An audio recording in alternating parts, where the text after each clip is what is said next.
Salam jemaat yang dikasihi oleh Tuhan Yesus Kristus. Hari ini kita masih dalam situasi PSBB, batasan sosial berskala besar.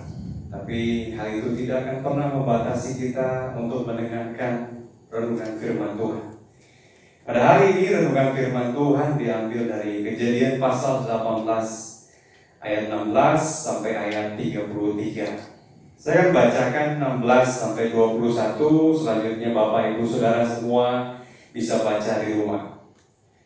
Doa syafaat Abraham untuk Sodom. Lalu berangkatlah orang-orang itu dari situ dan memandang ke arah Sodom. Dan Abraham berjalan bersama-sama dengan mereka untuk mengantarkan mereka. Berpikirlah Tuhan, apakah aku akan menyembunyikan kepada Abraham apa yang hendak kulakukan ini? Bukankah sesungguhnya Abraham akan menjadi bangsa yang besar serta berkuasa, dan oleh dia segala bangsa di atas bumi akan mendapat berkat. Sebab aku telah memilih dia, supaya diperintahkannya kepada anak-anaknya dan kepada keturunannya, supaya tetap hidup menurut jalan yang ditujukan Tuhan, dengan melakukan kebenaran dan keadilan, dan supaya Tuhan memenuhi kepada Abraham apa yang dijanjikannya kepadanya. Sesudah itu berfirmanlah Tuhan, sesungguhnya banyak keluh kesah orang tentang Sodom dan Gomora, dan sesungguhnya sangat berat dosanya. Baiklah aku turun untuk melihat apakah benar-benar mereka telah berkelakuan seperti keluh kesah orang yang telah sampai kepadaku atau tidak. Aku hendak mengetahuinya. Bapak Ibu Saudara yang terkasih dalam Tuhan Yesus Kristus, perikop yang kita baca hari ini adalah menggambarkan tentang satu keputusan besar yang akan dilakukan oleh Tuhan terhadap kota Sodom dan Gomora. Bagaimana Tuhan sedang mengambil satu keputusan untuk memusnahkan Sodom dan Gomora karena begitu besarnya dosa yang diperbuat orang-orang di sana pada saat itu. Nah, sementara Tuhan hendak memutuskan hukumannya kepada Sodom dan Gomora, dia datang ke rumah Abraham. Bapak Ibu Saudara yang terkasih dalam Tuhan Yesus Kristus, bagaimana kita tahu peristiwa ini kalau kita baca di dalam Kejadian 18 ayat yang pertama. Itu mulainya ketika Tuhan menampakkan diri kepada Abraham dekat pohon tarbantin di Mamre, sedang ia duduk di pintu kemahnya waktu hari panas terik. Ketika ia mengangkat mukanya, ia melihat 3 orang berdiri di depannya. Sesudah dilihatnya mereka, ia berlari dari pintu kemahnya menyongsong mereka, lalu sujudlah ia sampai ke tanah. Ketika Tuhan turun ke dalam dunia untuk memusnahkan Sodom dan Gomora, dalam tanda kutip mungkin malaikat Tuhan sendiri yang secara langsung ada di sana, dan dia mampir ke rumah Abraham. Hal respon yang kita lihat adalah bahwa Abraham langsung mengenali bahwa ini adalah bukan dari dunia, ini dari Tuhan sendiri. Orang-orang yang ada di hadapannya hari itu di pohon tarbantin adalah orang-orang yang bukan berasal dari dunia, dan dia tahu ini berasal dari Allah, yang mungkin perwujudan dari malaikat Tuhan sendiri datang ke sana, hendak mengunjungi Abraham dan hendak memusnahkan Sodom dan Gomora. Bagaimana Abraham bisa tahu bahwa orang ini bukanlah berasal dari dunia? Bagaimana Abraham bisa mengerti bahwa orang ini berasal dari tempat yang berbeda? Kita ngerti betul ketika seorang terbiasa melakukan sesuatu, dia akan kenali semua hal, dia akan kenali segala hal. Ketika seorang terbiasa melakukan sesuatu hal, dia akan terbiasa dengan keadaan dan kondisi hal yang demikian seperti itu. Seorang petani yang biasa membajak di sawah, dia tahu situasi dan kondisi, dia tahu keadaan sawah, dia ngerti betul apa yang terjadi di sana. Dia tahu betul apa yang terjadi, kondisi di sawah, situasi apa yang terjadi, mau hujan, mau panas, ada hama dan segala macam, dia ngerti betul karena dia setiap hari berkecimpung di sawah. Nah, Abraham ini, orang ini adalah orang yang terbiasa biasa ketika dimanapun dia berada. Dia selalu membangun mezbah. Kalau kita baca Kejadian 12 ayat 7 sampai 8. Kita buka Kejadian 12 ayat 7 sampai 8. Ketika Tuhan menampakkan diri kepada Abraham dan berfirman, "Aku akan memberikan negeri ini kepada keturunanmu." Maka didirikannya di situ mezbah bagi Tuhan yang telah menampakkan diri kepadanya. Garis bawahi mezbah. Ayat yang ke-8. Kemudian ia pindah dari situ ke pegunungan di sebelah timur Betel. Ia memasang kemahnya dengan Betel di sebelah barat dan Ai di sebelah timur. Lalu ia mendirikan mezbah bagi Tuhan dan memanggil nama Tuhan. Garis bawahi mezbah bagi Tuhan. Kalau kita baca lagi Kejadian 13 ayat 4, di sana pun berbunyi bahwa Abraham membangun mezbah. Kejadian 13 ayat 18, Kejadian 22 ayat 9 pun demikian. Dimanapun Abraham berada, dia membangun mezbah bagi Tuhan dan rajanya. Hari ini renungan firman Tuhan berjudul esensi doa. Apakah doa buat setiap kita? Apakah doa, kata orang, seringkali doa sebagai cadangan gitu ya. Kalau semua jalan udah gak ada lagi, lalu baru kita berdoa. Apakah doa secara demikian seperti itu? Namun bagi Abraham, doa adalah gaya hidupnya. Dimanapun dia berada, kemanapun dia pergi, sampai kapanpun dia ada, di mana, kapan, tempat, waktunya, dia tidak bergantung semuanya. Dia selalu menaikkan mezbah bagi Tuhan dan rajanya. Artinya adalah buat kita hari ini, ketika kita ngomongin tentang doa, artinya adalah doa itu yang pertama harusnya adalah menjadi gaya hidup bagi orang percaya.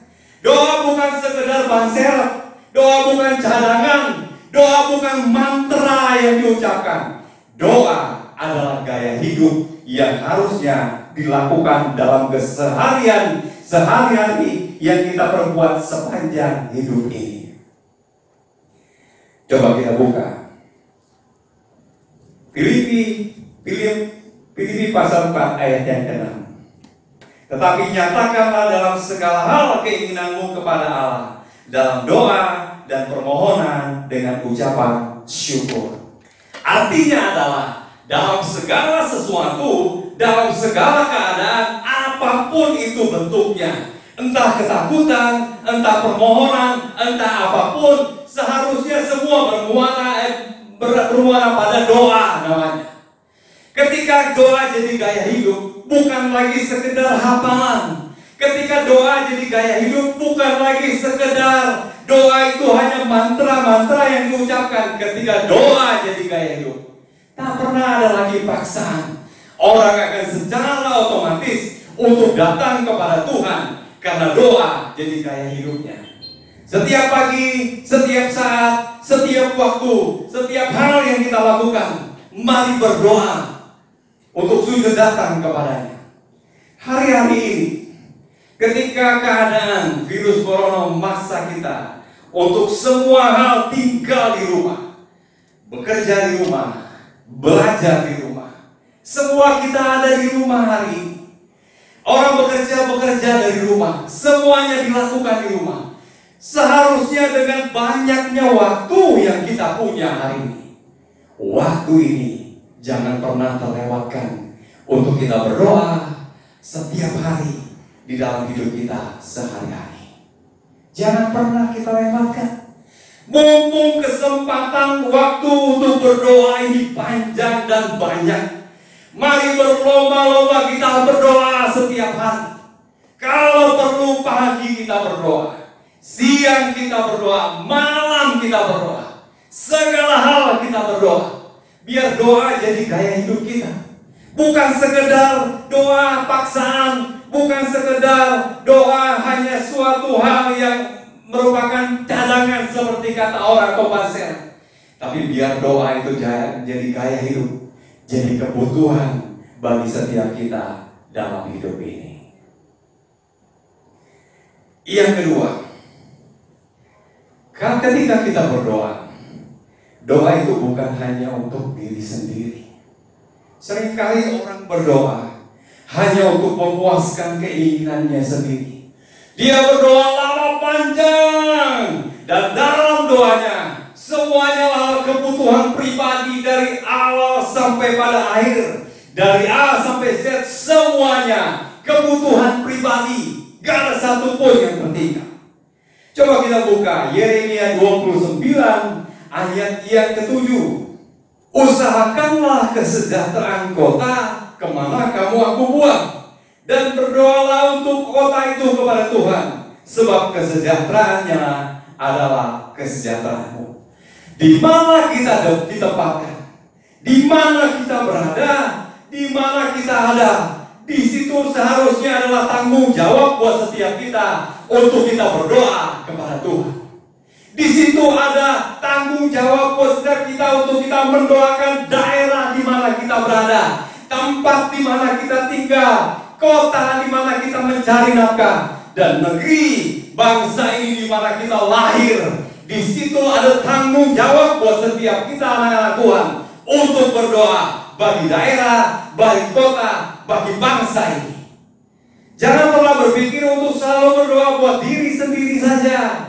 Tapi ingat sekali lagi, doa bukan sekedar hanya untuk diri sendiri, tapi doa juga bersyafaat untuk bangsa ini, untuk orang-orang lain, untuk sesama kita, untuk mereka yang belum kenal Tuhan, untuk mereka yang menderita corona hari ini dan sakit, dirawat di rumah sakit, untuk mereka yang kehilangan karena orang-orang yang dikasihi meninggal dunia, direnggut oleh virus corona. Untuk para dokter, para suster yang setiap saat melayani para pasien dan menghadang resiko, mengambil resiko untuk ketularan segala macam. Mereka bersedia berdoa buat mereka, berdoa buat keluarga mereka.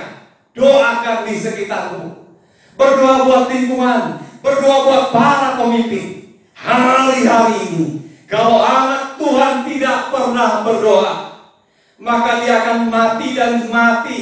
Secara rohani dia akan mati dan suam, karena dia hanya tinggal di rumah dan tidak akan bisa berbuat apa-apa, hanya sekedar diam dan tak melakukan apa-apa.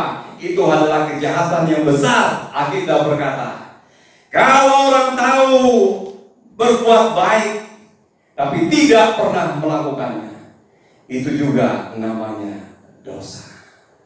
Jadi Bapak Ibu Saudara yang terkasih dalam Tuhan Yesus Kristus, hari ini yang kedua kita diajar bahwa doa itu bukan hanya sekedar untuk diri sendiri, tapi juga berdoa syafaat bagi bangsa ini, kota ini, daerah ini, keluargamu yang belum mengenal Tuhan, bangsamu, sekitarmu, para pemimpinmu. Berdoa buat Indonesia, biar Indonesia sehat, sejahtera, aman. Biar penularan virus corona dihentikan oleh Tuhan. Berdoa buat bangsa ini. Haleluya. Yang berikut, yang ketiga, ada namanya tapal batas doa. Seringkali orang berdoa untuk sekedar mengklaim kepada Tuhan, saya minta ini Tuhan. Tuhan, saya klaim janjimu. Seringkali dalam doa kita seperti seolah memaksa kepada Tuhan. Tuhan, saya mau ini Tuhan. Kalau kita lihat doanya Abraham, ketika dia bersyafaat berhadapan dengan Tuhan, dia berkata, Tuhan, kalau seandainya ada 50 orang saja di Sodom, apakah engkau akan memusnahkan? Tuhan jawab, enggak. Turun terus, kurang 10 sampai akhirnya satu titik ketika dia berkata, kalau seandainya Tuhan didapati 10 saja di kota itu, apakah engkau akan menghancurkannya? Tuhan berkata, aku gak akan pernah menghancurkannya. Tapi dia berhenti sampai di angka 10 dan dia tidak melanjutkan lagi. Dia ngerti betul bahwa doa itu ada batasnya, ada tapal batas doa, di mana tidak pernah kita bisa memaksa Tuhan. Karena siapa siapa kita? Sekedar ciptaan berbicara dengan pencipta. Seharusnya otoritas tetap dijunjung tinggi oleh pencipta, karena dia berkuasa penuh untuk menentukan hidup ini. Dia berkuasa penuh untuk menjawab doa kita. Dia berkuasa penuh untuk menolak doa kita. Dia berkuasa penuh karena dia Tuhan dan Raja di dalam hidup ini. Otoritas, kedaulatan kita kembalikan kepada dia. Doa itu ada tapal batasnya. Doa bukan memaksa, doa bukan mengklaim, tapi doa adalah menyerahkan sepenuhnya kepada Tuhan. Pada satu titik kita berkata, Tuhan, Engkau tetap yang megang kendali, aku bukan Tuhan yang mengatur. Karena dia tahu yang terbaik dalam hidup ini, di dalam hidup kita. Amin. Yang berikut, yang terakhir. Bukan hanya sekedar kita hidup, doa menjadi gaya hidup, tapi tidak pernah berhenti hanya sampai di doa, tapi dilanjutkan di dalam perbuatan. Karena Alkitab menulis iman tanpa perbuatan mati artinya. Artinya adalah ketika seorang rajin berdoa, ia bagus, tapi jangan pernah berhenti sampai di sana. Doa pun harus diwujudkan dalam tindakan dan perbuatan, wujud nyata dalam kehidupan yang benar. Karena Alkitab menulis, kita baca Yakobus pasal 5 ayat yang ke-16. Karena itu hendaklah kamu saling mengaku dosamu dan saling mendoakan supaya kamu sembuh. Doa orang yang benar, bila dengan yakin didoakan, sangat besar kuasanya. Bukan hanya berhenti sampai doa, tapi Alkitab menulis doa orang yang benar. Artinya adalah di samping doa, kita berlanjut dengan hidup dalam kebenaran dari hal yang kita yakini dan yang kita percayai. Ketika seorang berdoa dan dia hidup dalam kebenaran, Alkitab menulis sangat besar kuasanya. Seorang yang berdoa dan hidup dalam kebenaran, orang ini seperti Abraham, sangat-sangat diperhitungkan oleh Tuhan. Siapa Abraham? Sehingga tatkala Tuhan mau menjatuhkan hukuman kepada Sodom dan Gomora, dia berdiskusi terlebih dahulu dengan Abraham dan mencoba menceritakan keluh kesahnya, ceritakan rahasia yang akan terjadi kemudian di depan kepada seorang yang bernama Abraham. Dan dia berkata, aku mendengar keluh kesah tentang Sodom dan Gomora. Allah berdiskusi dengan Abraham dan dia berkata, aku mau melihat apakah benar seperti apa yang dikatakan orang. Diskusi terjadi. Abraham diperhitungkan sebagai orang yang diajak diskusi oleh Tuhan. Orang benar. Ketika dia hidup dalam kebenaran, hidup dalam doa dan kebenaran, dia diperhitungkan oleh Tuhan. Orang benar, dia juga menentukan nasib satu bangsa, nasib satu kota. Kalau Abraham sewajarnya ketika dia berdoa, dia bersyafaat bagi Sodom dan Gomora.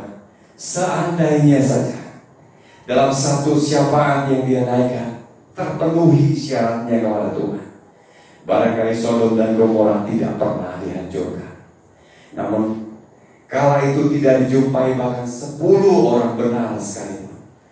Orang benar bisa mengagalkan hukuman atas satu kota, satu bangsa, satu negara. Mari hari ini Bapak, Ibu, Saudara semua, teman-teman sekalian dimanapun kita berada, tingkatkan lagi doa kita. Waktu yang kita punya, waktu yang ada, mari tingkatkan doa kita kepada Tuhan. Jadikan doa itu gaya hidup. Jadikan doa itu setiap waktu yang kita lakukan. Apapun yang kita sedang permohonan, ucapkanlah dalam doa. Doa bukan hanya sekedar untuk diri sendiri. Bersyafaat bagi bangsa, bersyafaat bagi kota, bersyafaat bagi negara. Hari-hari ini Tuhan butuhkan doa orang-orang benar untuk menyelamatkan negeri ini, bangsa ini dari virus corona. Karena doa orang benar besar kuasanya. Orang benar diperhitungkan oleh Tuhan. Semoga firman Tuhan jadi berkat bagi kita semua. Tuhan memberkati. Bagi bangsa ini kami berdiri dan membawa doa kami kepadamu. Sesuatu yang besar pasti terjadi dan mengubahkan negeri kami. Oh, hanya namamu Tuhan ditinggikan atas seluruh bumi. Bagi bangsa ini kami berdiri dan membawa doa kami kepadamu. Sesuatu yang besar pasti terjadi dan mengubahkan Indonesia. Hanya namamu Tuhan tinggikan atas seluruh bumi.